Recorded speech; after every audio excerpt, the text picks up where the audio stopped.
ठाण्यात बाळासाहेब ठाकरे यांच्या जन्मशताब्दीनिमित्त आयोजित कार्यक्रमात खासदार नरेश म्हस्के यांनी भास्कर जाधव यांच्यावर जोरदार टीका केलीत.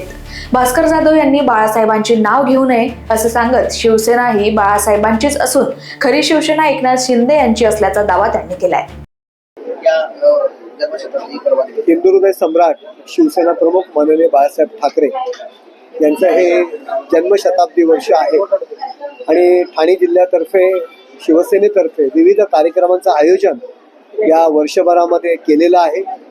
अनेक विविध सामाजिक उपक्रम आहेत, सांस्कृतिक उपक्रम आहेत आणि बाळासाहेबांचं जे भूमिका आहे, बाळासाहेबांचं चरित्र आहे आणि बाळासाहेबांनी केलेलं काम येणाऱ्या नव्या पिढीपर्यंत पोहोचावं या दृष्टीने कार्यक्रमांचं आयोजन केलेलं आहे. या सगळ्या कार्यक्रमांची घोषणा देखील करणार आहेत.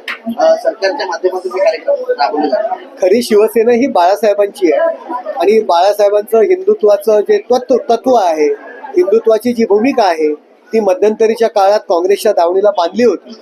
हिंदू हृदय सम्राट म्हणण्याकरता सुद्धा त्यांना लाज वाटत होती, परंतु एकनाथ शिंदे साहेबांनी घेतलेली भूमिका आणि त्यांनी पुन्हा हिंदुत्वाकडे वाटचाल या शिवसेनेची नेलेली आहे आणि महाराष्ट्राने वेळोवेळी दाखवून दिलेले आहे की महाराष्ट्रामध्ये एकनाथ शिंदे साहेबांच्या नेतृत्वाखालीची शिवसेना, की ज्या शिवसेनेचे मुख्य नेते एकनाथ शिंदे साहेब आहेत, जनतेने कौल हा त्या शिवसेनेला दिलेला आहे. त्यामुळे याचं उत्तर लोकांनी मतदानातून दिलेलं आहे.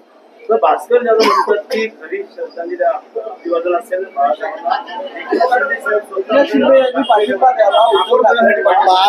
बघा, भास्कर जाधव कधी एक पाय इकडे कधी एक पाय तिकडे, ते ज्या युपीटीचे आहेत त्या अधिकृत उमेदवाराच्या विरुद्ध ते पंचायत समितीला प्रचार करतात. त्यांनी बाळासाहेबांचं नाव घेण्याचा सुद्धा अधिकार नाही.